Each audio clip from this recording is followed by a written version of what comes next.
Hello, everyone. My name is Julia Scott, and I am with Baltimore Racial Justice Action, or as we call it, BRJA. I want to welcome you all to our December 13th, 13th of the month event. This is our last one for the year. You could have been anywhere on this nice, kind of windy, cold day, but you're here with us, so maybe I understand why you're inside. But I just want to thank you all for joining us for our event today. I'm going to ask Dana to queue up the presentation so we can start our welcome.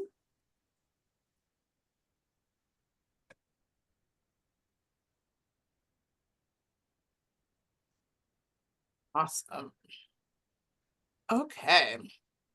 So just some virtual housekeeping, making sure that your name is visible on your, Zoom kind of box. Video is highly encouraged. We are recording today. So if you want to share your video, so we encourage you to do that. But we also know that some people may not be in the space to do so. However, we are asking folks to mute yourself when you're not speaking, so we can make sure everyone can hear and, and answer or ask questions as they need to. Next slide. So just a little bit about what we do here. BRJA, we were founded in 2003, and we are rooted in the Agents of Change workshops that began in 1996. And we offer low cost resources like these 13th of the month events and workshops. We provide anti-racism and anti-oppression, ARAO, and organizational development, OD, client consulting to local and national organizations. And we work with partners at UMB Center for Restorative Change on a multi-year project working with social services sector. So this is a little bit more about the work that we do. You can find out more on our website. Next slide. All right, and you have joined us for Fighting Fascism in the United States. As American as apple pie, I really enjoy this title as well as this graphic. And so we're going to be talking a little bit today about what has fighting fascism looked like in the US. As you all know, we just got out of a very intense and very interesting election. And 2025 will be here in a couple of weeks. And so with the Trump administration coming in back into the White House, that brings up, I think, a lot of questions about what we are going to be seeing in our country. For a lot of folks, things like fascism have been brought up. People have been using that term. And a lot of the time we use it as this kind of moniker for what happened, obviously, in Germany, during World War II with Hitler and the Nazi regime.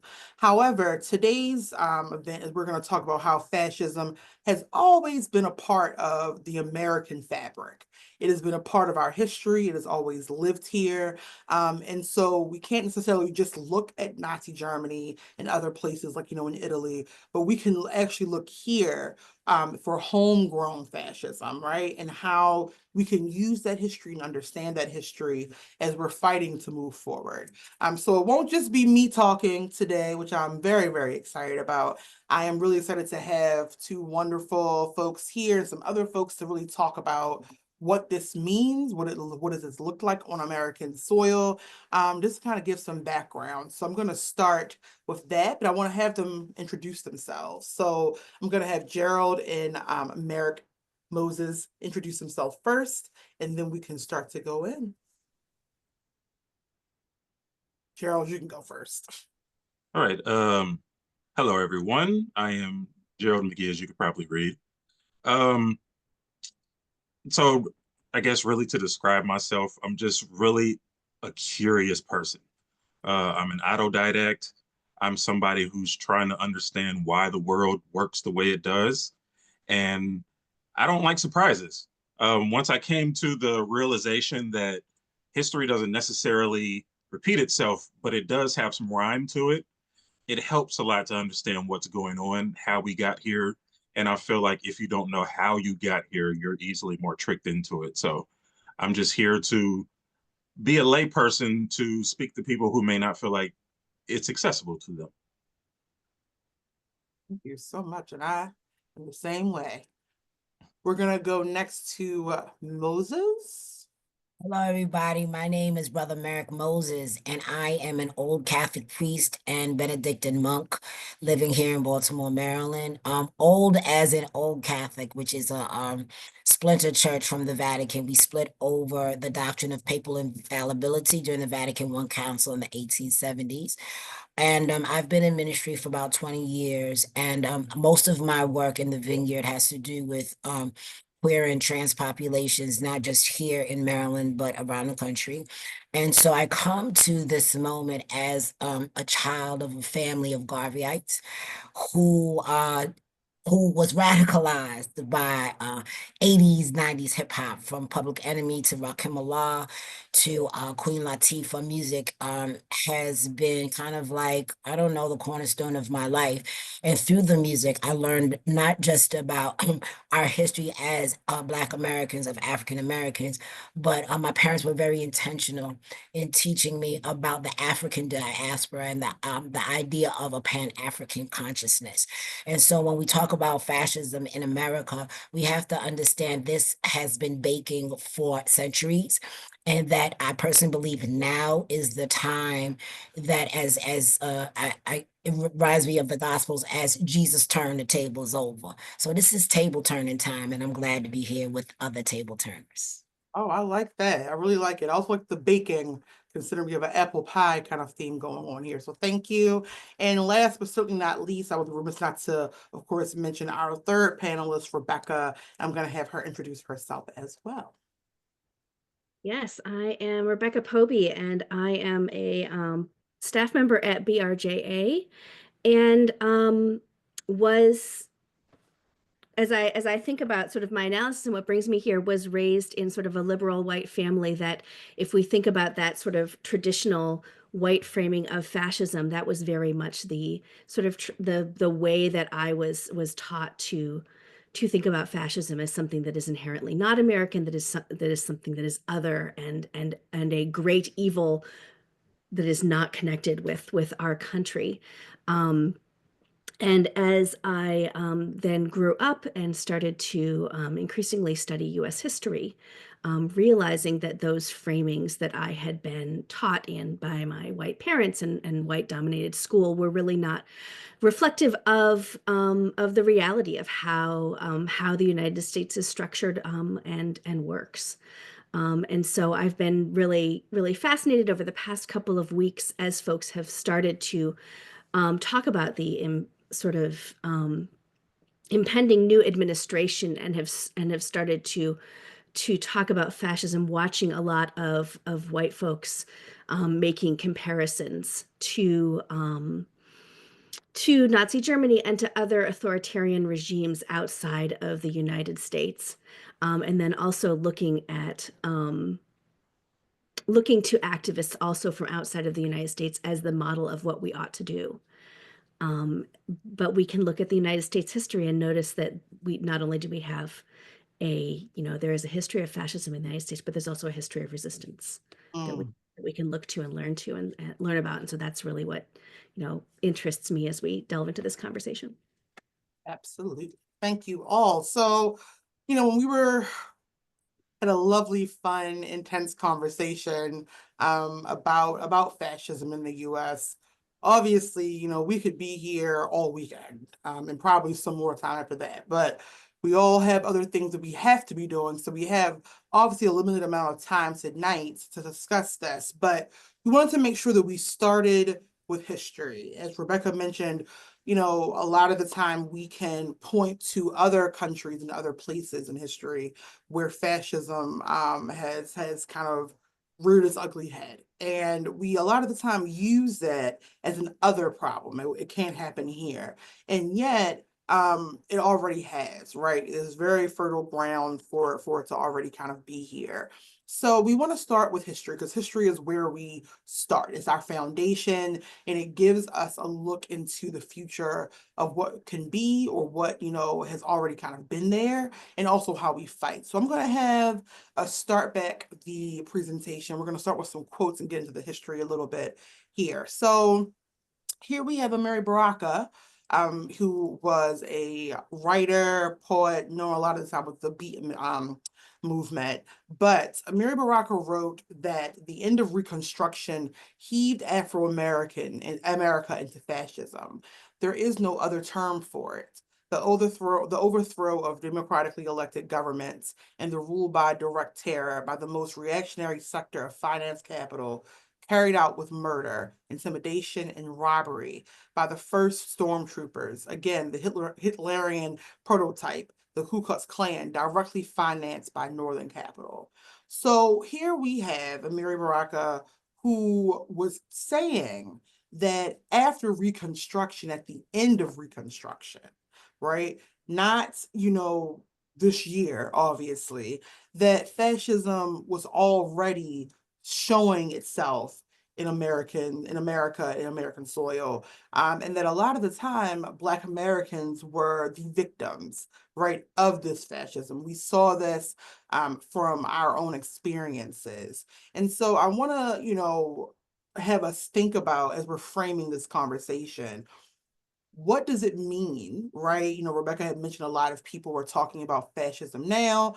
A lot of white folks are talking about it now as this kind of bygone era. And yet you had a lot of Black authors and fighters and resistors talking about fascism in our poetry, in our kind of resistance fighting already. And so what what does it mean? I want us to think of this question throughout our time together. What does it mean that Black people and some of the most marginalized, when Trump started coming on the scene, we saw what he was about? What does it mean that we saw the fascism for what it was, and that for others, it took a little bit longer for them to get there? Why is that, right? And so I want us to think about these kind of questions as we're talking today. So for our next quotes, I want us to, who's going to guide our conversation for tonight, I want us to think about this by Toni Morrison, who said that fascism is recognizable by its need to purge, by the strategies it uses to purge, and by its terror of truly democratic agendas. It is recognizable by its determination to convert all public services to private cannot speak tonight, to private entrepreneurship, all nonprofit organizations to profit-making ones. Fascism talks ideology, but it really just is really just marketing for power. Now, I want us to think about this quote and think about what we've heard in the last few weeks as the Trump administration is talking about who is going to be the leader of whatever, organization or part of the government. I want you to think about the fact that they've already started going after nonprofit organizations. And what could that mean for the people who are on the ground? I want you to think about what we already see in our systems that exist, even before Trump was someone that we knew as a politician.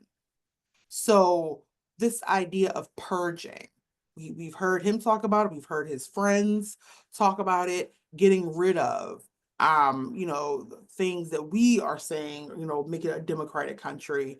But is it, right? So I want us to think about how quickly fascism has already been here, but we're talking about is revving up, right? So I want to, before we start getting into our points, I want to get a few words of thought from our panelists about these quotes, and what are these quotes saying to you? What are you thinking about? Who wants to go first? Want to go Gerald first? Sure, I'll go first. Um, one thing I like about Toni, um, besides everything, is Right. her ability to see through agendas. She was almost a prophet. Um, but if there's one quote I also remember by her is the fact that when we think about America, we don't think about fascism because we tend to put it in Europe. When you think about America, you think of racism. Mhm. Unfortunately, not realizing that racism and fascism are identical twins. If Yes. anything, fascism is the parasite to racism. They cannot exist without one another. But also, in this settler colonialist, racial capitalist system, fascism is inherently baked into democracy. Mm. We've upheld democracy as what we believe it is. One of the big things that fascism does is it mythologizes itself. You know, it gives itself this is good name while it pushes all the bad, you know, elsewhere. So baked into our identity as America, we already had two internal enemies. And in order for fascism to flourish, you need to provide an enemy. And the Native Americans they pushed out and the African people they brought in were obviously its enemies. And again, with it being so baked in, it's just almost um, it's inevitable. Mm. Inevitable. Yeah, I like the idea, and we're going to talk a little bit more about this, about the kind of mythologizing of itself, right? About who we are, who we claim to be, the stories or the histories that we tell ourselves, and how that impacts us. Moses, you got the floor next. So when I look at Amiri Baraka's quote and Toni Morrison's quote, it really connected me to the strain that I'm seeing throughout the mainstream media, in which fascism tends to be connected to what I call malignant um, capitalism, right? And so, what particularly comes to my mind is the selling and hawking of Bibles by Trump. So there was a $60 Bible. Now there's an inauguration version, which is $70, right? So commodifying religion and connecting Christo-fascism to himself. And so we see as a result of that, that there are people who are worshiping this person as God. That is a real thing that's happening right now. And I thought it was ironic that his running mate, J.D. Vance, demonized Haitians. And I say that because J.D. Vance became a Catholic in 2019. And so I thought it was very interesting that he would target some of the most Catholic people in the world, which are Haitians. And so directly making up lies to put people under threat is a form of fascism. And what I've also noticed, particularly through the mainstream media, is every day Trump issues a new threat against the American people. And so what I look at it, and you know, in my secular world, I work with domestic violence victims. And what I'm looking at when I see this person constantly threatening people is we are in an abusive relationship with this abuser. And it seems that many Americans either detest it or think that that is appropriate. And so what I even heard before the election was, well, America needs a dictator. Why does America need a dictator? Why do you want a dictator, right? I think people are having fantasies in their head, but when reality sets in, they're going to be very unhappy with the product. Yeah. Yeah, I think that it's interesting that, the word dictator, I think a lot of it is that people feel like they need someone who's going to just tell them what to do. Like it's almost like you're tired of thinking, so you just need someone to direct you. But what a choice of the That person to comes from direct the you. church, though. That comes directly from the church. Listen, So that's a whole other 13 I mean, points. and I'm saying this as a priest, like this comes from the church. Like this Mhm, idea that I need to glom onto this person who's some type of prophet so that I can mm, feel good instead of let me have some intellectual vigor and look at these things. There are people that absolutely. we have to come to the grips that there are people in this country that don't want to think for themselves. They just don't. I would like That to is one of the hardest ones. Go ahead, Gerald. I would like to add to that that while that's true when you put it in sort of the church tradition, the other thing you got to realize is there's always a loud minority who thinks that the democratic process is too slow. So Mm, what they want to do is they want to get a messianic figure in power, which can then fast track all the things that they want done. And there's a very, very specific thing they want done here in America that perhaps we'll discuss at a later point. But mm, he is looked at as that figure. Brother Moses, you brought up um, him being a prophet and some people worship him as Jesus. One of my favorite things that I've heard is that he is being compared to King Cyrus, yeah. the pagan king of Medo Persia.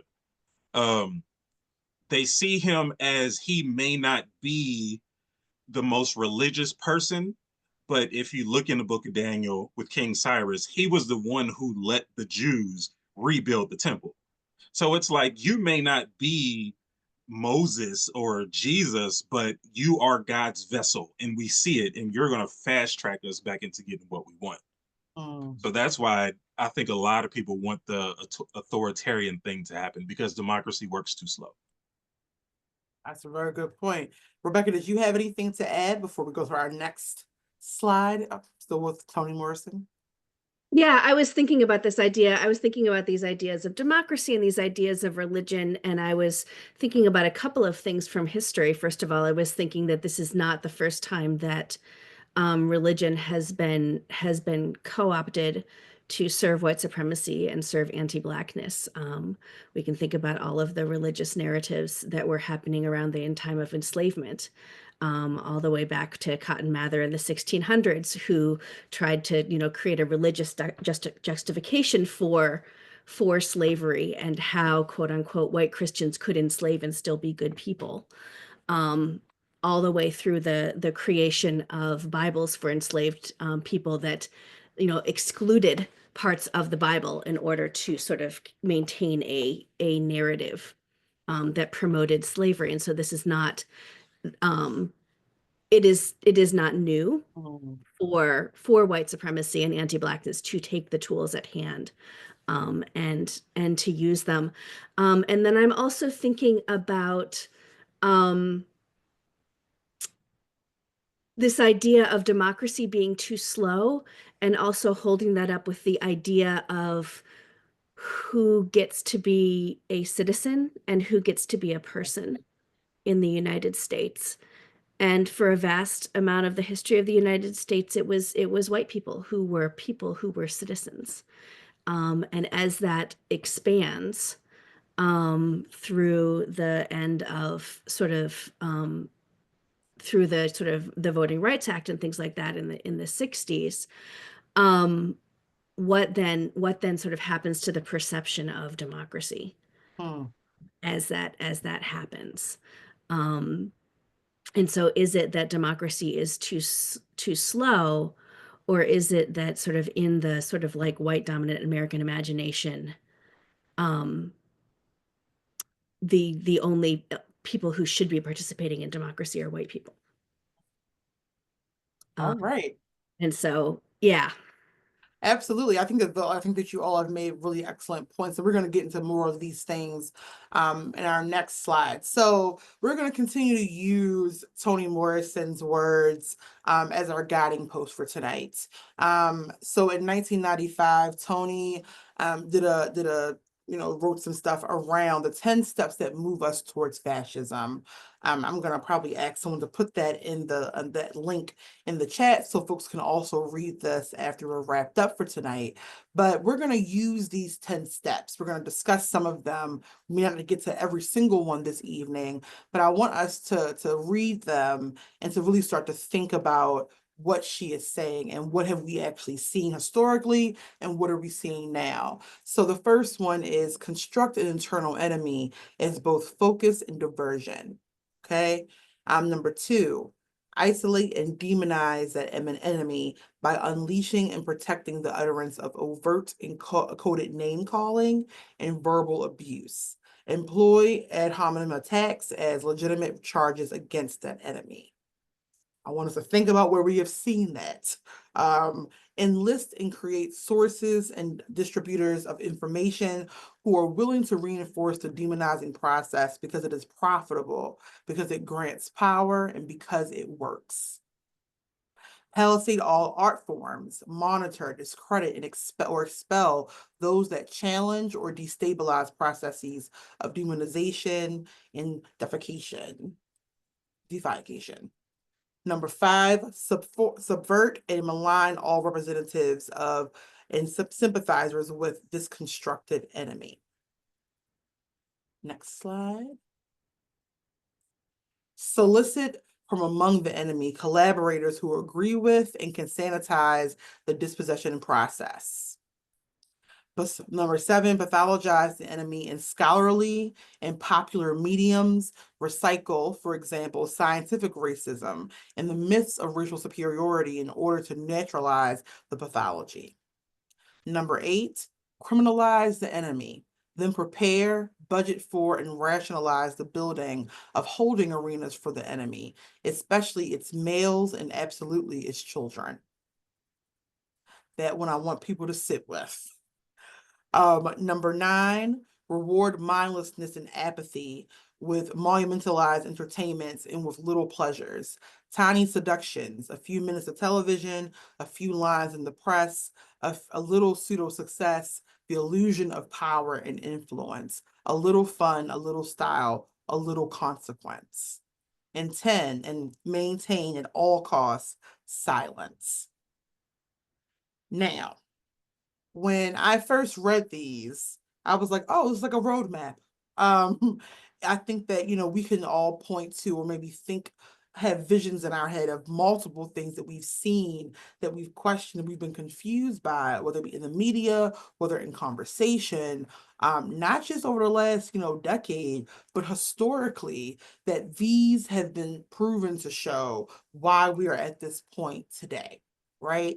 And so we're going to go through some of these. So I'm going to go to the next slide. Number 1 was construct an internal enemy as both focus and diversion. So we talked about this, right?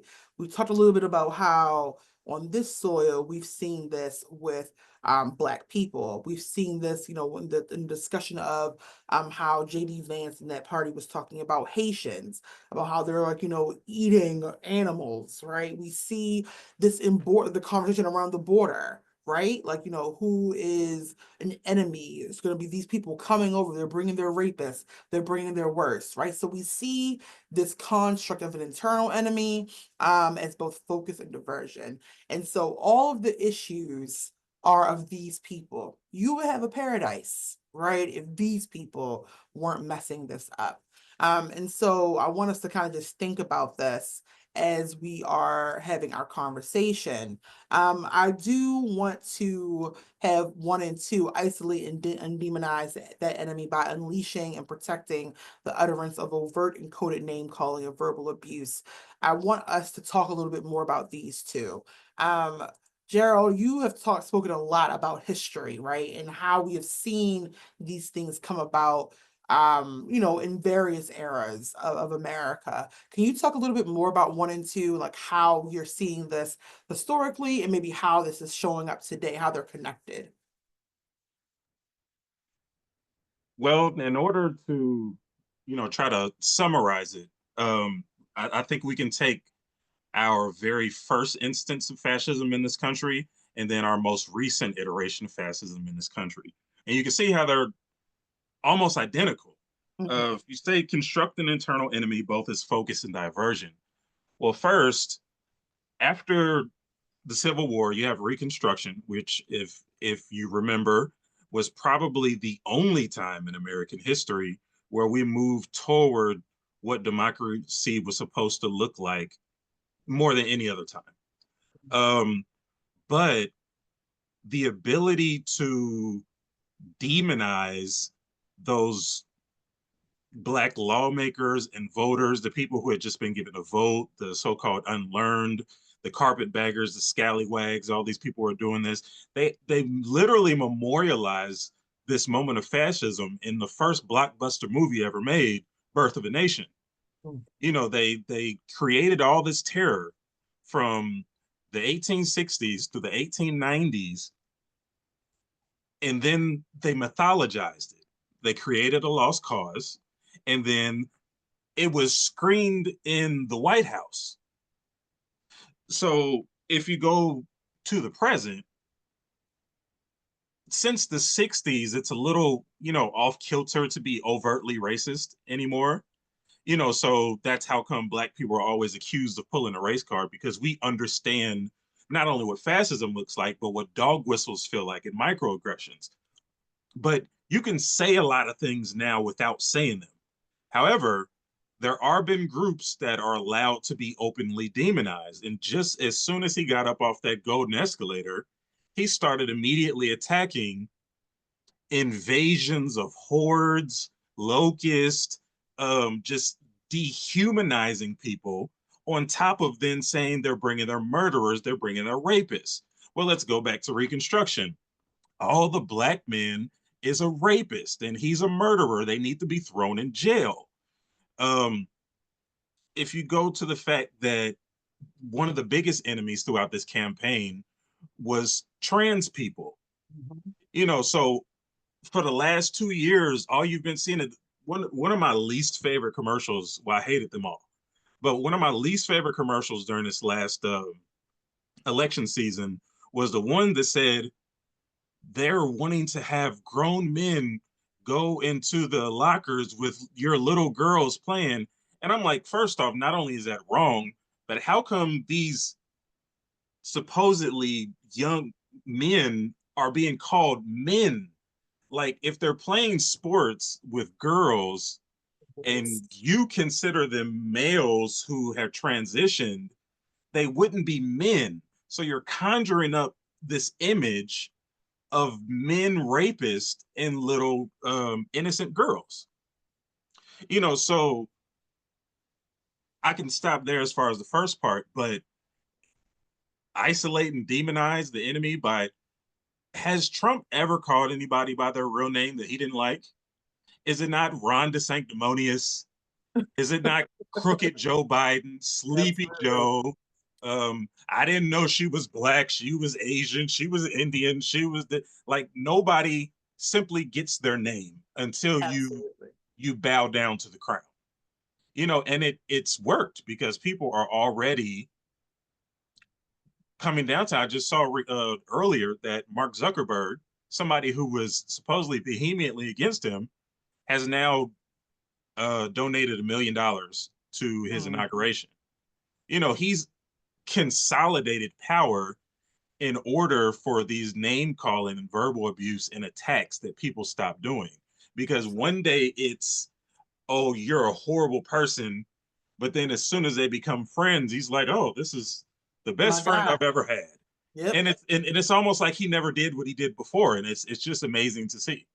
Yeah, I think I want to really also thank you for pointing out. This is one of the things that I've seen really just kind of deployed throughout this time is the use of language, right? How language itself provides cover for terror. And so because people don't hear the exact wording of things, they think, well, no, that's not what he meant. You can say, well, he meant this. You can kind of give your own, you can read into it and kind of, project what you think he's saying as opposed to what he is actually saying, Just right? And so I ambiguous think it's enough. really important for us to remember, going forward, believe what these people are saying, okay? Like I'm not confused.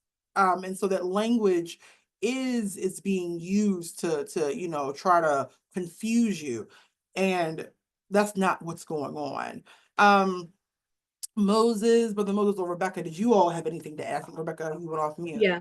Can I add just one thing in before we sort of shift, which is as we're thinking about this sort of imagination and sort of like national imagination of who are sort of the people who are being demonized, and then who are sort of the innocent who are being protected. That is very much racialized. Right. When you're thinking about Birth of a Nation, the quote unquote victim in that film is a white woman, and that whiteness is used as justification, for sort of creating that demonization.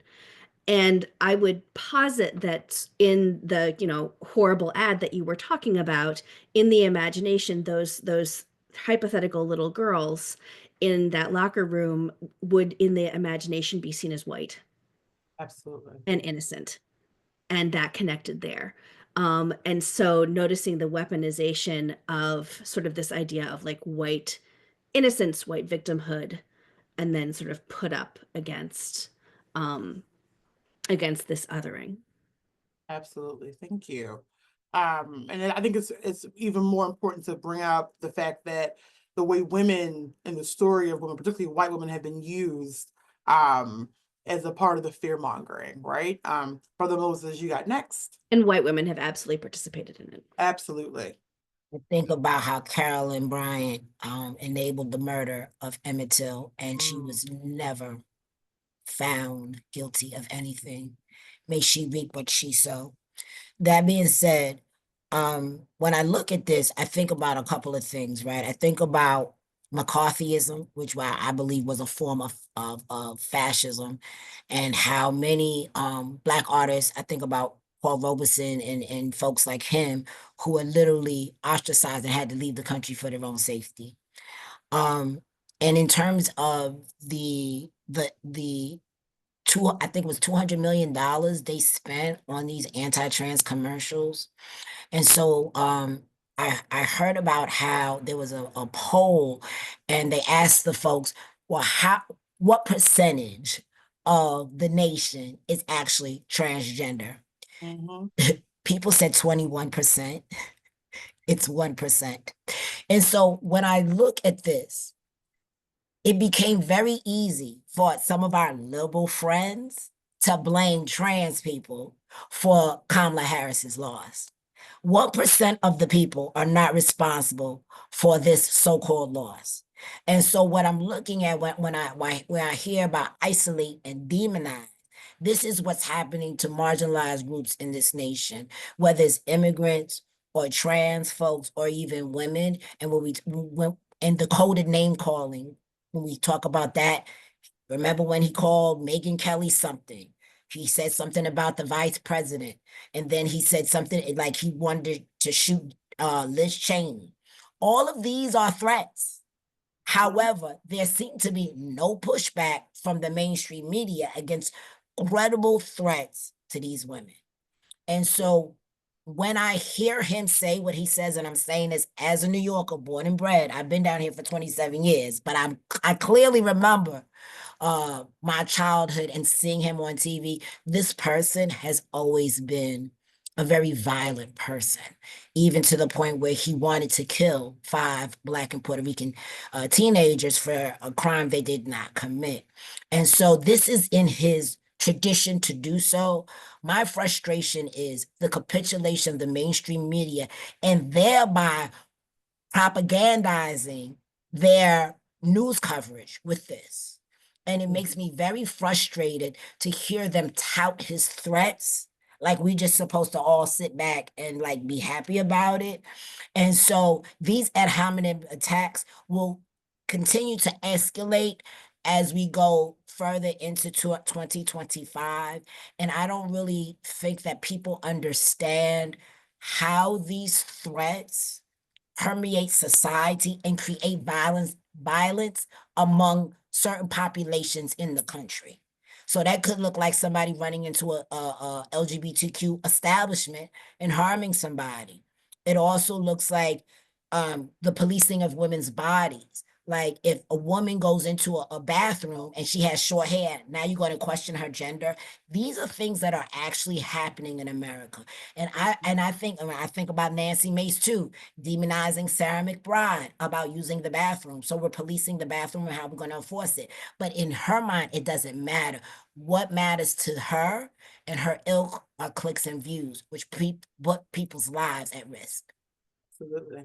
And I think this is really great that you have brought up the media, right? And how that has been part of this process and kind of continuing, right? So we have talked a lot about the media being the fourth estate. In fact, I think we actually did an event on it either earlier this year or late last year.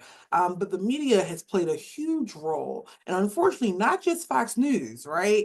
And I think continuing and not questioning or pushing when these statements are being made. So the third and the fourth points that Toni Morrison brings up for number 3 is enlist and create sources and distributors of information who are willing to reinforce the demonizing process because it is profitable, because it grants power, and because it works, right? Elon Musk. Right. And so then we have folks like Fox News. We have, very kind of quote unquote liberal media that might just kind of go along. One of my biggest concerns over the last few years is when they started talking about CRT, critical race theory, that no one ever said, well, that's actually not what critical race theory is. Critical race theory is not actually taught in K through 12. It's a law school theory. Like that would have been something that you could have hammered home constantly, right? We know that Fox News are going to do what they do, but others that like, there were so many moments that I questioned, like, well, what's going on there? And then number 4, we have the Palisade all art forms, monitor, discredit, or expel those that challenge or destabilize processes of demonetization and deification. We are seeing this already in the arts and the stories, what stories and what histories we tell ourselves, the type of things that we consume, the book banning, right? All of these are part of the same poisonous tree, right? So I want us to kind of talk about number 3 and 4. And I'll start with Rebecca with this one. What have you been seeing? What are your thoughts on how the media and how art has been essentially been attacked and used in this kind of come up of fascism in 2024? I really appreciated what you said about book bannings, because that is something that I have been thinking about a lot, and thinking about it especially because the push behind it is actually a rather small number of people, and yet the sort of like early concession and early sort of giving up in the face of these pushes is very is very very clear, so we're not talking about a majority of folks who are asking for books to be banned, but that resistance. And I also think about the sort of seeds that have been sown, um, really since the end of the 60s, and as conversations about racism sort of turned to this colorblind narrative, and the ways that has then sort of been weaponized and then borne out in attacks against telling this history. And I think also about the particular. I also think about the sort of the historical connection, which is that this is not the first time that there's been battles over what kids are taught during school. Um, Gerald, you were talking about sort of the lost cause earlier on, and there was a huge connection between the lost cause and a number of, especially white women in the South, who pushed to create textbooks that would then promote that same narrative. And so the idea of what we are teaching our kids, what messages they're receiving, is this is not new. Um, yeah. And then yeah. And also the fight against it isn't new. There have been people who've been working against this for generations. So yeah. Yeah. The book, and it's funny that with all of the discussion around Nazi Germany, right? And we talk a lot about, I remember that period when I was in school of talking about book bans, of talking about the burning of books. You would think that would sound the alarm for people, and yet people were just like, well, I mean, I'm not sure. Should they be reading it? And it's like, y'all, what's the point of the history class if we're not going to use the information that you all keep bringing up, right? Like, so I think it's even more interesting that people keep talking about Nazi Germany, who are saying we should, it's not here, we should learn lessons. And well, the lesson was there. You didn't even connect the dots. So let alone talk about what's been happening on our soil, without kind of even bringing Nazi Germany into the fold. So I think that's very interesting. Gerald and Brother Moses, I want you to hear your thoughts also about book banning, about the arts and how that's been attacked, but also like the media. What have you all been seeing as we're kind of talking about this? Voracious news watcher. I got it from my mom. But I've really had to turn those channels off because Mhm. I can't deal with the hypocrisy and the lies. So there's a very there was a very popular morning TV show on a certain network that starts with the letter M. And these people decided that they were going to go down to Florida to meet with that person because they were afraid. They were afraid that he would, like, I guess, attack them in so many different ways, right?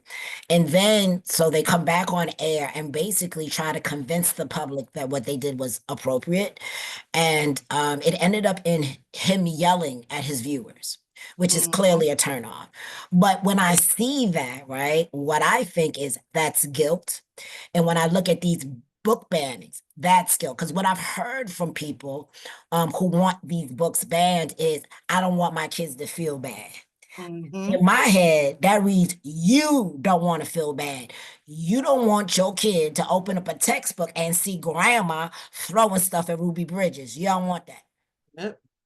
You don't want that. You don't want your kid to see a picture of, I don't know, Aunt so and so under the lynching tree. You don't want to see that. So instead of doing the ancestor work that is required to heal, they will blame it on everybody else. And I believe that the root cause of a lot of this is the Anglo-Saxon myth.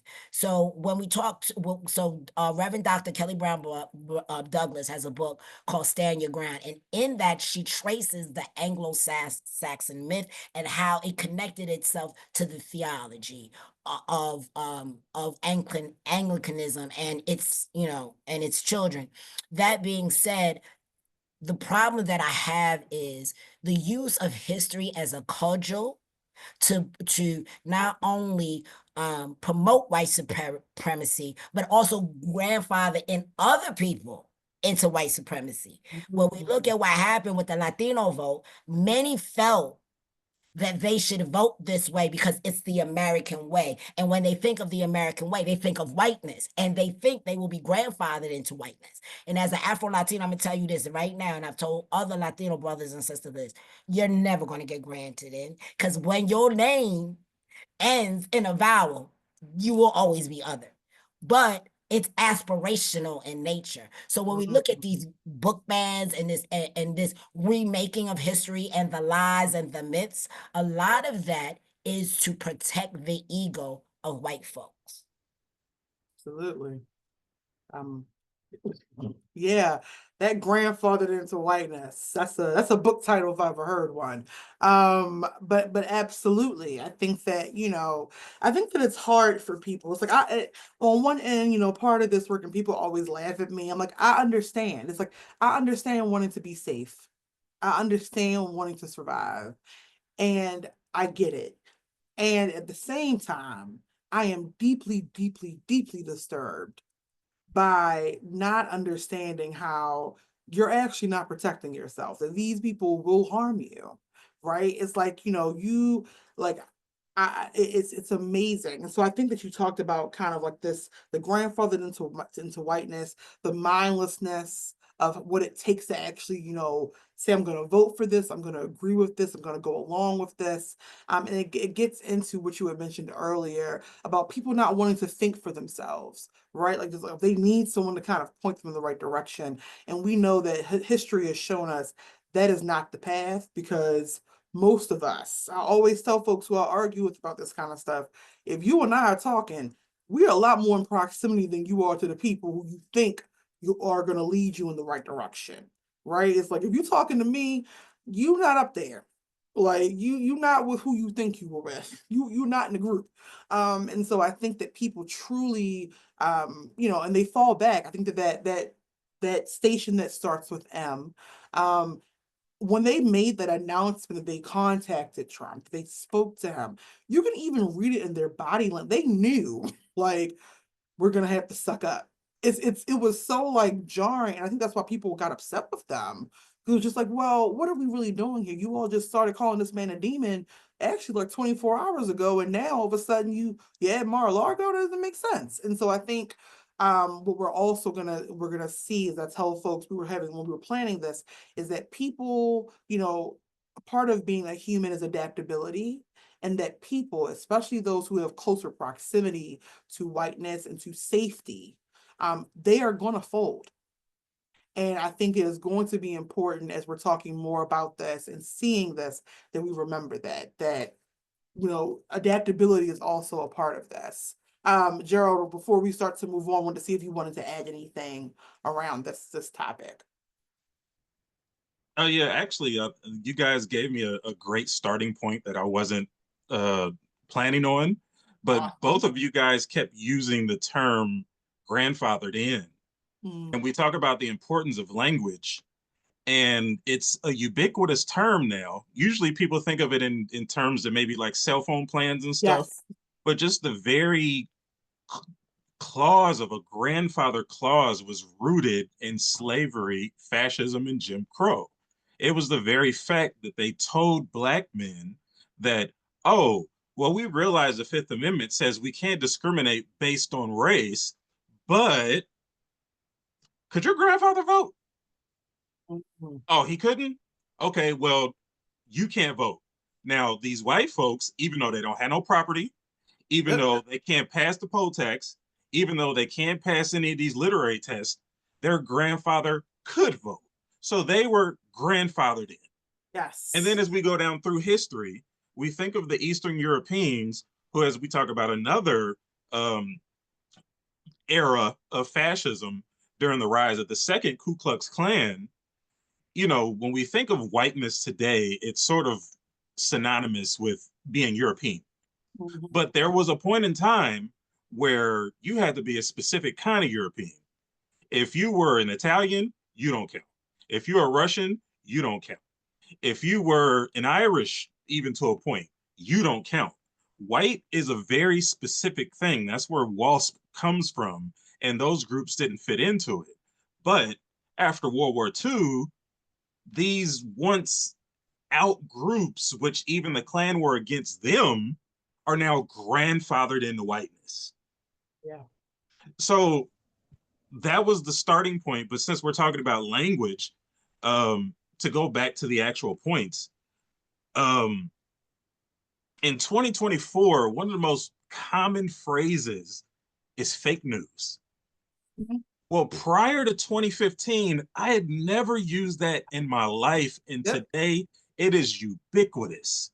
And it's just become a part of culture. And that is how using language the way that it is, we have the last 8 years, we've been conditioned to no longer trust media.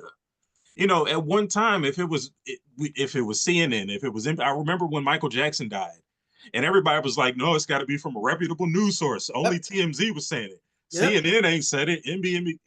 MSNBC ain't said it. New York Times ain't said it. But now today, everybody's fake news.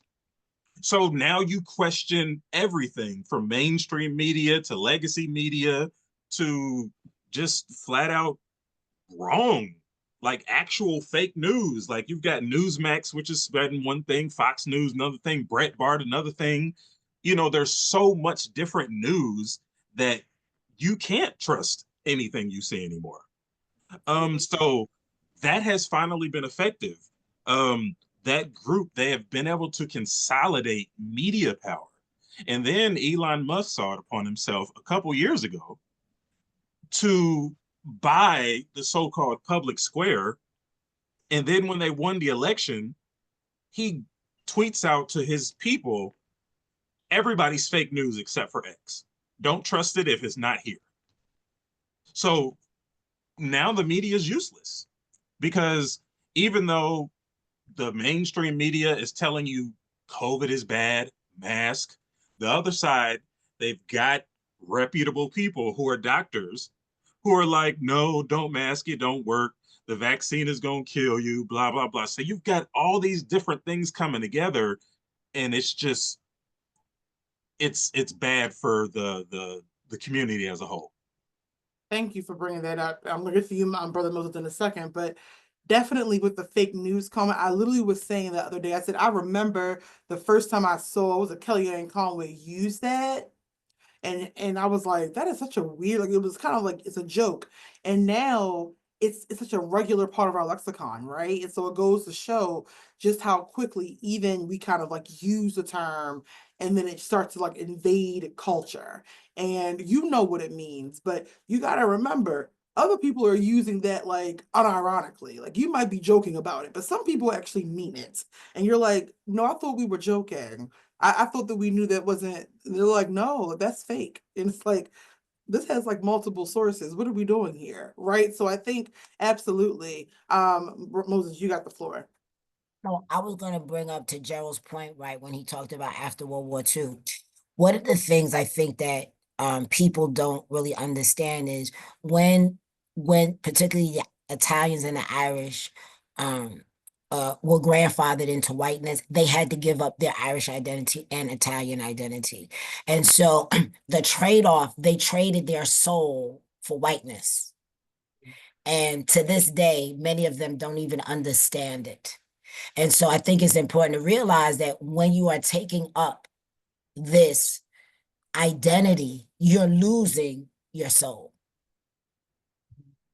Thank you for bringing that's a really important point and something we talk a lot about, I think, in BRJA and like what whiteness actually is, and what it means.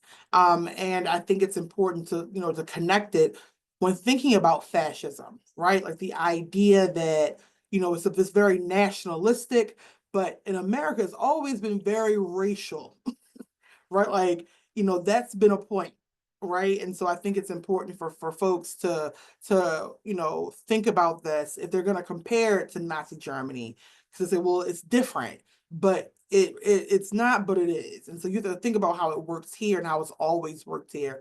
And race has always been the foundation, with who belongs, who doesn't belong, who gets to go and walk down the street and who doesn't, and who benefits from the laws, until it's absolutely necessary for them not to. So let's get to the next one, because I want to make sure we get in here. We also talk about some of the resistance as well to some of this. So number 5 was subvert and malign all representatives of and sympathizers with this constructed enemy, right? So, one of the first things that comes to mind here is over the last few years, especially after George Floyd, we saw an uptick in people's interest in talking about racism and talking about sexism and talking about all the isms that we know, marginalized folks deal with, particularly talking about Black people and Black history, particularly in this country. And so when people started to sympathize or want to learn, or, whatever the case may be, they started to also be maligned, right? That was part of this process of who was voting for Trump. I read a lot of data of interviews of folks saying, they were tired of feeling bad about being white, right? Like that, like now it's like it's so uncool to be a man. I can't help that. It's so uncool to be white. I can't help that. I'm tired of feeling bad about it. When in actuality, I don't think that people told you to feel bad about it. But rather to to critique it, to think about it. And I think that is, you know, I've been thinking about being Black all the time, so I guess it's a lot, I guess. But that is one of the biggest things we've seen, and I think we're going to continue to see, in the coming months and years. And then number 6 is solicit, from among the enemy collaborators who agree with and can sanitize the disposition process. So let's talk a little bit about this historically and framing it in history. We've talked a lot about those who are collaborators, right? Or some people call themselves allies this year. I think that what we're going to see, especially on the kind of liberal, and we're seeing this already in the media, as Brother Moses brought up, that we've already had a discussion about what happened with the Democratic side of the election. And one of the first things that I already knew what was going to happen, they said it's because we were too woke. That's what happened. We were too woke and nobody voted for us. And we were just talking about the transgender and the Black people and the right pronouns, and that's why people didn't vote for us. And you're already seeing from those who are supposed to be on the side of quote unquote right, that they're already beginning the process of subverting, of saying, you know what, like we're not going to do this anymore. We're not going to talk about these issues anymore. And then we also saw folks from the inside, right? We saw there were folks of color and Black people who were like, well, actually, I don't actually find these laws and these ideas to be an issue. I think we should be, kind of. Why are the Haitians over here? Like, they're taking jobs away from us. Like, you start to see these other kind of, splinters in groups that that understand the process, but are now, kind of going along with the get along. So let's talk about 5 and 6 a little bit more. What are you all thinking? We're gonna start with Brother Moses. I saw you shaking your head. I want to hear what you have to say. The first thing that came to my mind, I've been thinking about this for a while, when we talk about the demonization of Trayvon Martin Mm, and the fact that his murderer is still running around scot-free and had the nerve to try to sue his parents, causing more grief and aggravation than George Floyd. We're going to pass the George Floyd Act. It's nowhere to be found. The demonization of Black Lives Matter. And then, lest I forget, Occupy Wall Street. mm, What do all of those have in common? They were challenging the capitalist system, which has been grinding people to a pulp for years. And so when these people said, we're not going to take it no more, then that's when all the stuff started to roll downhill. And then fast forward to today, I heard Joe Manchin, Clyburn from South Carolina, and Blumenthal. Oh yeah, and Fetterman from Pennsylvania. Manchin, Clyburn, and Fetterman want Mr. Biden to pardon Trump. Why would we do that? So in my head, I come to think of, is there money involved? Did somebody take a bribe? Allegedly, I don't know. But it sounds very interesting and shady to me that Clyburn, who's supposed to be a big champion for Black voting rights, wants Mr. Biden to pardon Trump, who is a purveyor of lies against Black people. Why are we doing that? Are you looking for a new summer home? What's going on? Because my life, your life is at risk. So I'm not sure why you would want someone who is an abuser to be pardoned. And I mm, think that we really need to look at who is leading us at this time and make some real hard decisions. Who we are going to support, who we're not going to support, who we're going to ally with, and who we're not going to ally with. Because in my world, this is the time where the wheat is separated from the chaff.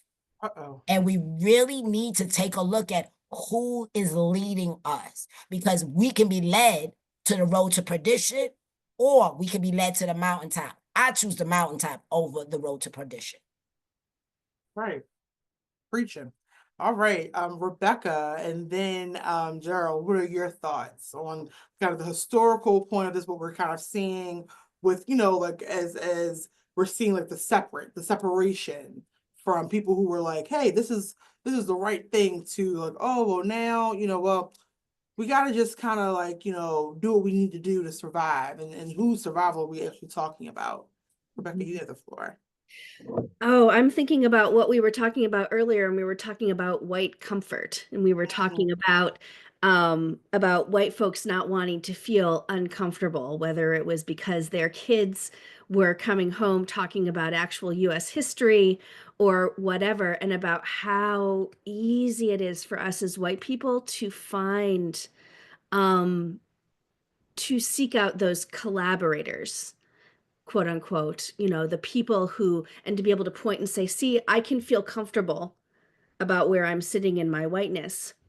Because look, there's this black congressperson who's saying X, Y, and Z. mhm, And I can use this to help me feel comfortable. And just how extraordinarily dangerous that can be. Um, because there are things that I would say, especially white folks who would like to not see themselves as racist and would like to see themselves as good white people may not accept out of the mouths of other white people. But if it happens out of the mouth of someone who is Black or is a person of color, they'll take that as sort of, a relief. Okay, I get a pass here. Absolutely. Absolutely. Gerald, did you have anything to share? Well, if we're continuing to look at U.S. fascism, this long arc of U.S. Mhm. fascism, we can start from as early again as Black Reconstruction. I love Black Reconstruction's Du Bois book. I get that Very mixed up. interesting. Very Um, interesting time period. I agree. but so white people, particularly white Republicans, if they were on the side of newly freed Blacks and helping them, if they were from the South, they were referred to as scallywags. If they were from the North, they were referred to as carpetbaggers. As you go through later into the entrenchment of Jim Crow, any white person who tried to align themselves was called an N-word lover. Um, there were so many ways for white people to be exiled from their community, to where even if they had it in themselves to be like, I don't think this is right, they knew that stepping out and saying something, their businesses could end up closed. People would uh, terrorize them, much like they were terrorizing Black people. I think about um, the three civil rights workers in SNCC who went to Mississippi, Cheney, um, you know who I'm talking about. Um, Mhm. they treated the two white kids worse than they did him, because it's like, why would you be doing this? I look at right after Selma, when the one lady was driving and it was like, oh, we'll kill you too. Um, so if you look at that long arc, you kind of come to today, and kids who are worried about the innocent lives of people overseas, they are terrorist Hamas supporters. Um, if you care at all about, Black Lives Matter or something like that, but you're not Black, oh, you're Antifa, you're a terrorist, like, there's all these names that you're called, or this box you can be put in, to where it can make people who can blend into to being safe not apt to do so, because you literally are putting your life on the line.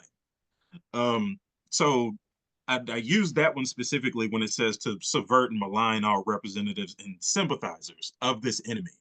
Um, if you, yes, exactly, that too.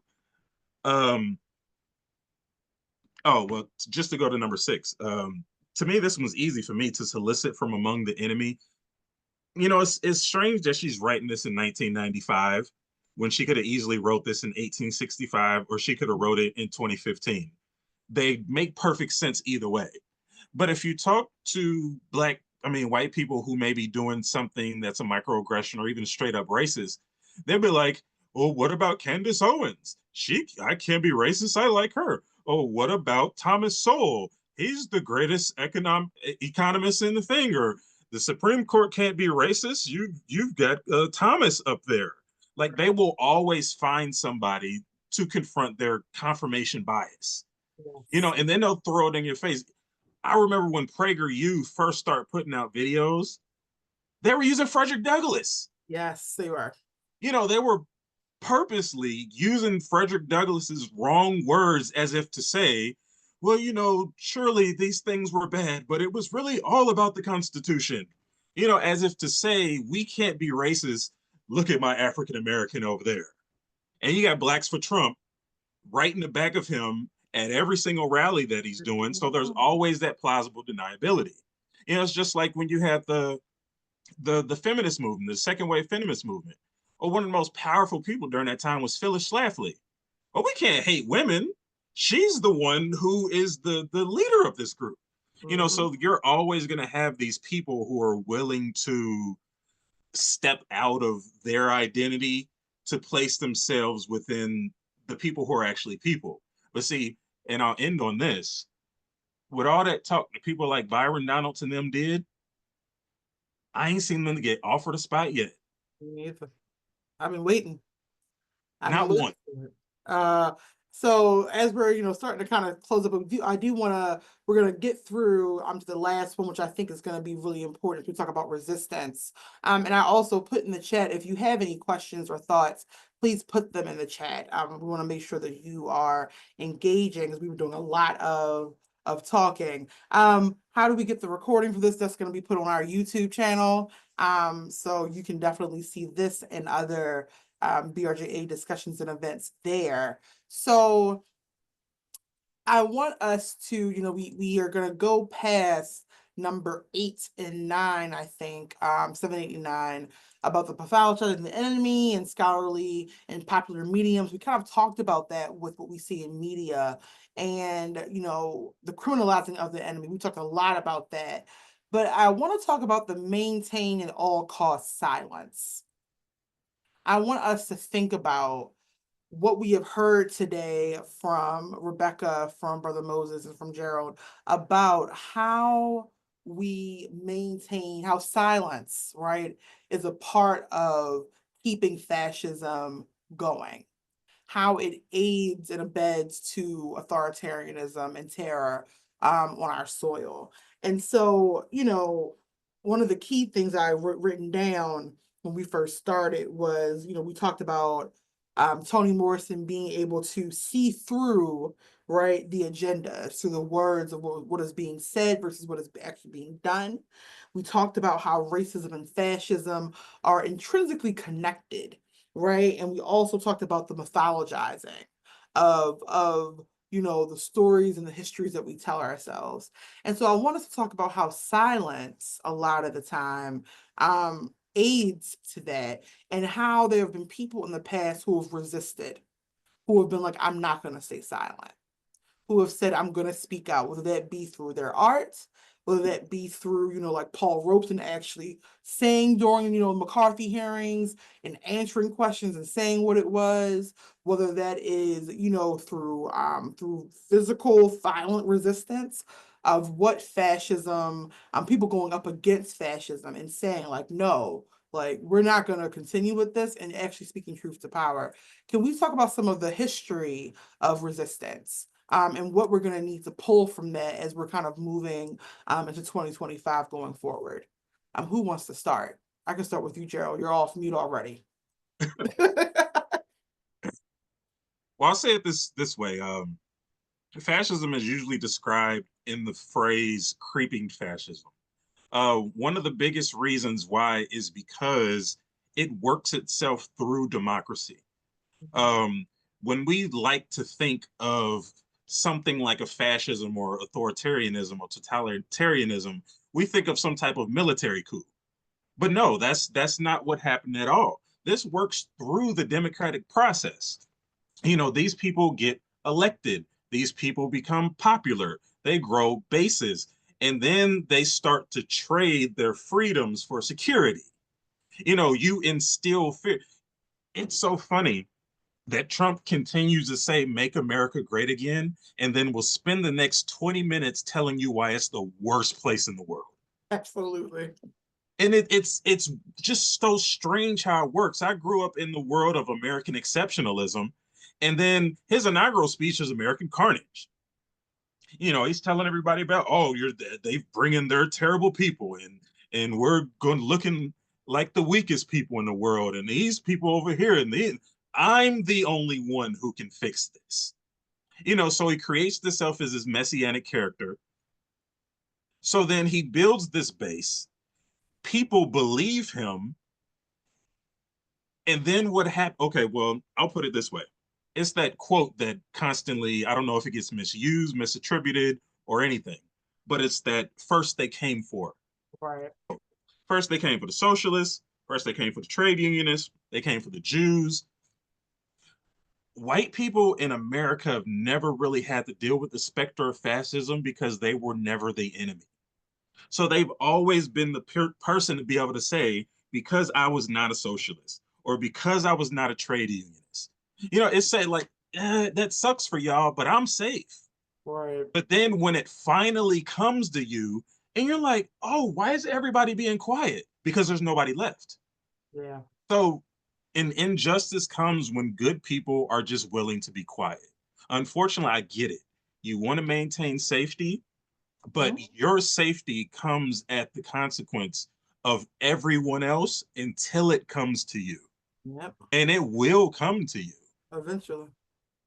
But as long as you're so worried about the minorities, you don't realize that, particularly with fascism being a strongman masculine movement, the very people who should be in solidarity with us of all times have also been the people who largely disappointed us in the last three elections. Yeah. You know, we talked about first how it was white women who've overwhelmingly voted against their best interests, again, against their interests. But what they don't realize, and I'll end with this, is that they are the final enemy. Because what the Mm. ultimate goal is the fact that, and you can go back to 1916 with this, with the book, the Passing of the Great Race. There has been this long time white genocide is occurring, Yeah. and they lynched black men to get away from it. They put in 1924 the immigration codes that no, we're not bringing no more people in. Then they opened the border. Not only did Europeans come in, now Africans are coming in and Mexicans are coming in. So then you start hearing these reports by Time Magazine and all saying, oh, by 2050, everybody's going to look like this. And then you start hearing about the birth rates. Yep. Oh, people aren't having babies. Specifically, white women aren't having babies anymore. Maybe we need to get rid of abortion. Maybe feminism is given too many options for them. Maybe we need the handmaid's tale and rebuild our community, because if we don't, we're going to be replaced. And now, great replacement. Maintain all silence so we can get our thing kicking, our agenda. Thank you. Yeah, that's a sobering kind of trek through history. I'm going to go to you, Rebecca, and then we're going to go to you, Brother Moses. Yeah, and I'm noticing that Adar was saying in the comments talking about white feminism, and Mhm. and so very much making that distinction, and then also really want to make the distinction that the Handmaid's Tale is sort of a white feminist nightmare, Yeah. and also the historical reality for Black women, Mhm. and so you can hear white women talking about this as this horrible thing that may happen to us, not recognizing that it has happened, Alrighty. or very, very analogous things. As I'm thinking about resistance and I'm thinking about this idea of silence, I'm really thinking about people in the past who have found various ways to break that silence, and to show the things that fascism does not want to have seen. And so I think about Ida B. Wells publishing The Red Record and really bringing to the forefront of not only the U.S. attention, but also really worldwide attention, the history of the lynching of Black men, and very effectively using the U.S.'s narrative of themselves as a civilized, quote unquote, civilized nation against itself, and saying, if you are this thing, then why are you doing this thing? And so sort of taking that narrative and using it. I also think about like a half a century later, the Civil Rights Congress, which did the We Charge Genocide petition to the United Nations, which was also about lynching, and was using the newly enacted sort of genocide. The term is failing, but sort of the agreements that had happened um, in the United Nations to say, this is happening in our country.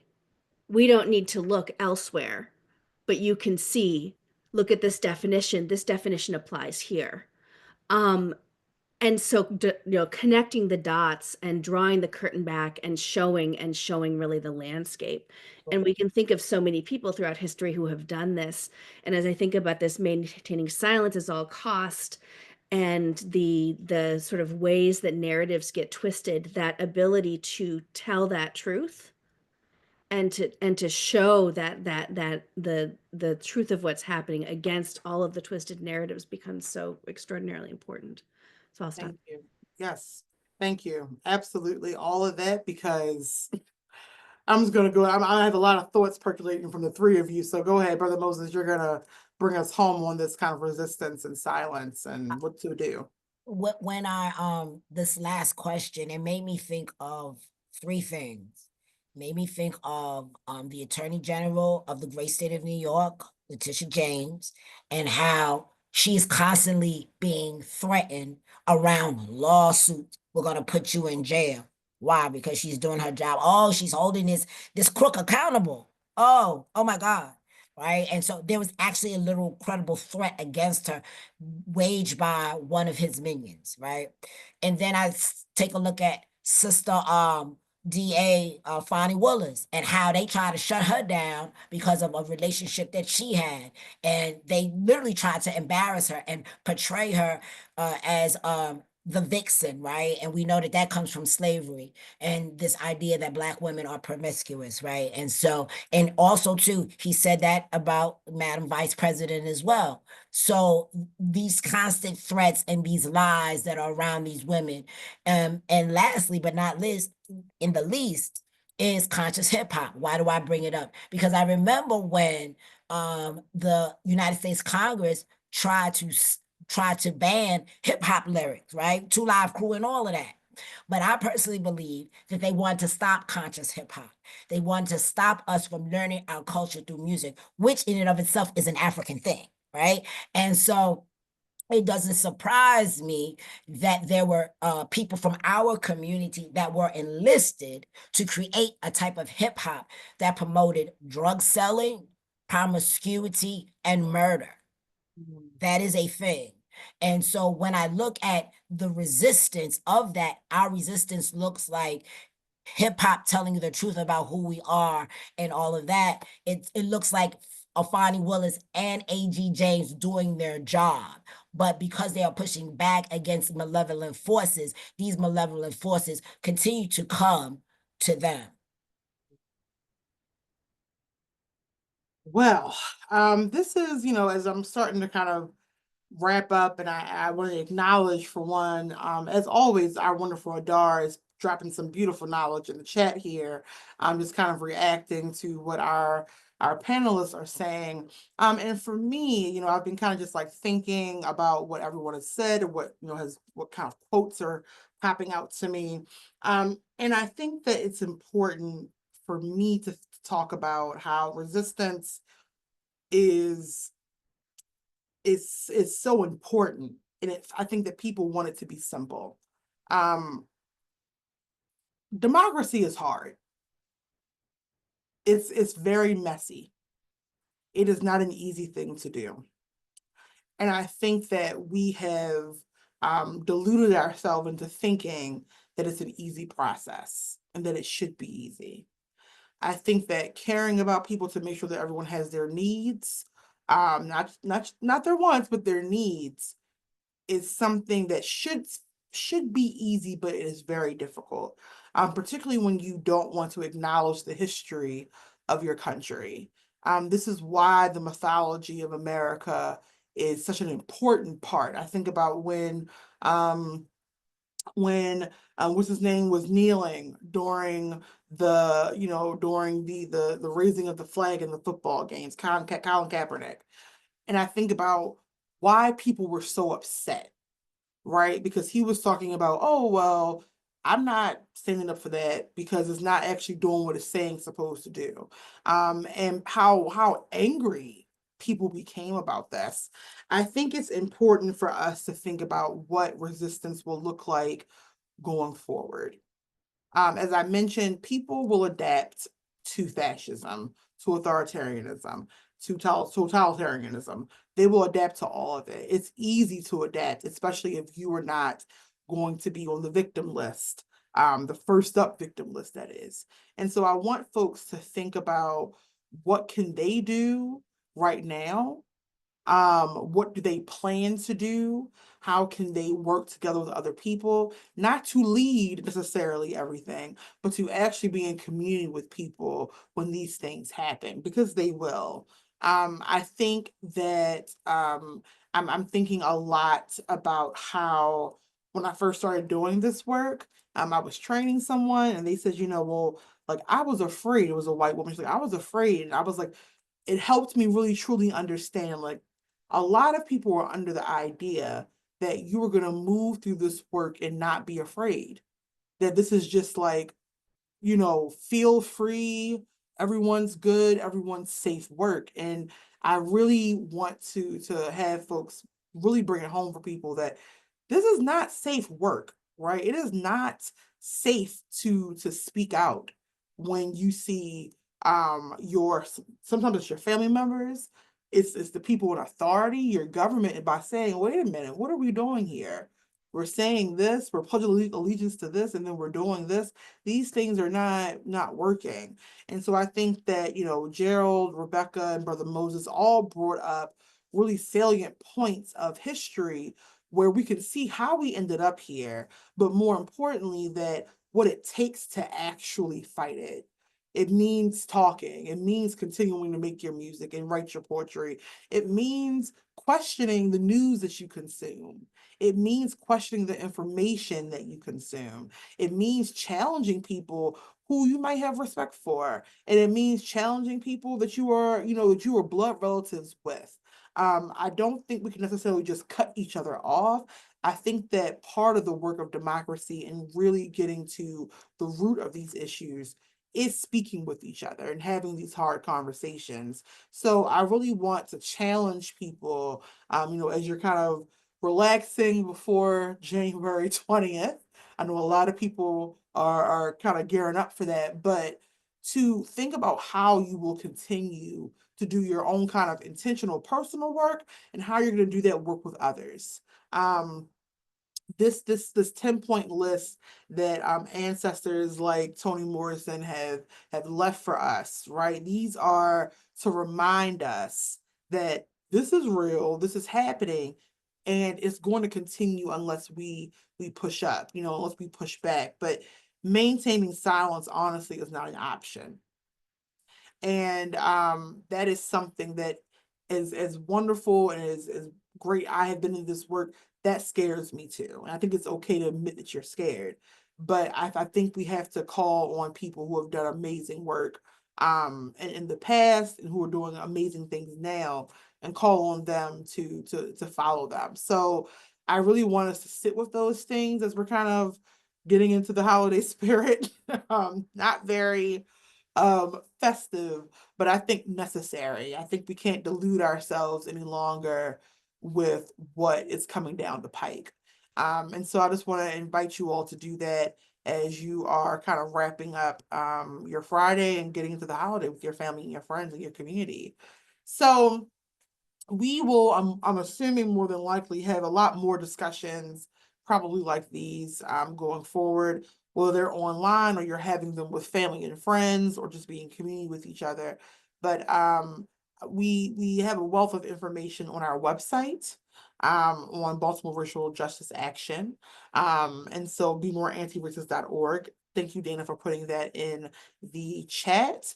We also have a YouTube channel where you can watch this. This will be up in a couple of days, as well as some past trainings and events, as I mentioned, 13th of the month events, where we talk about very similar things through a racial lens, an anti-racist, anti-oppressive lens.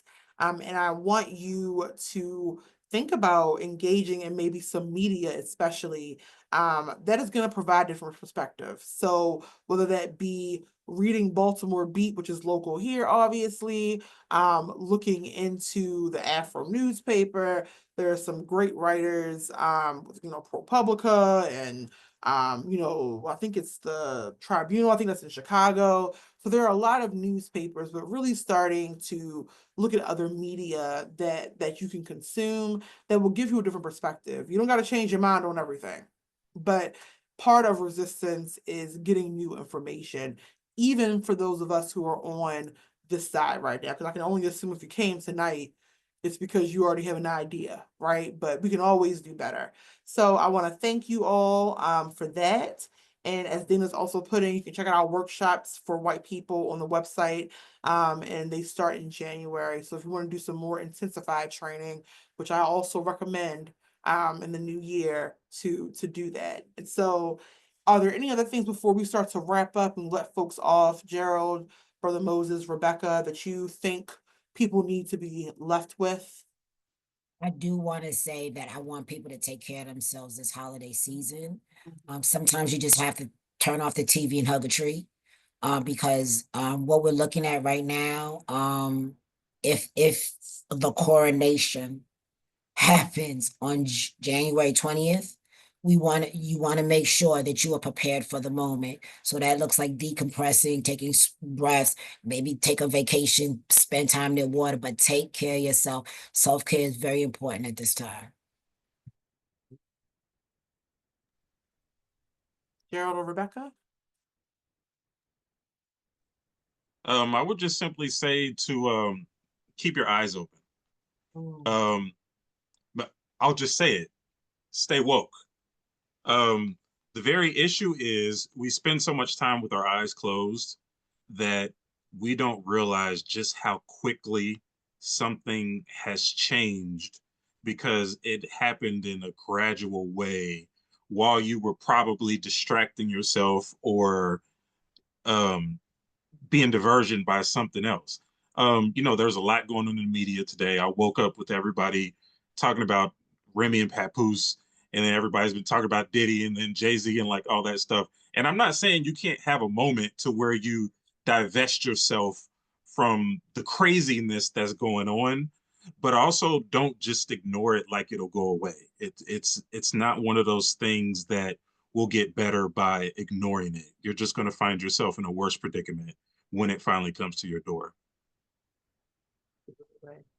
And Rebecca, you'll have our final word for tonight. Um, that although I think that although we're entering into a difficult time, this is not an anomaly. This time that we're going into.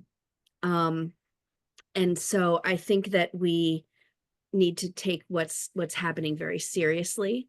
And we need to be doing that. And we also need to recognize that this is not coming out of nowhere, as we've seen. This is something that the roots are deep and long in our history. And if and hopefully when we get to a point when we're sort of past this sort of more acute place, what does that mean? Do the roots remain after that? Wow. I thank you all for joining us once again on this Friday the 13th in December. And so I want you to take care of yourself. I want to thank you once again for joining us and listening. And hopefully you can share when we put this video up.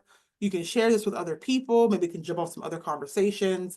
And hopefully you can come to some of our events that we have planned in January and February. I believe January 13th and February 13th are already set up. The first one being class gaslighting in America. And in February, we're talking about cooperative economics, capitalism and blackface, or a Black liberation model. So I hope that you'll join us for those conversations, and that you continue to support BRJA as we move forward into 2025. So thank you all and have a lovely Friday evening.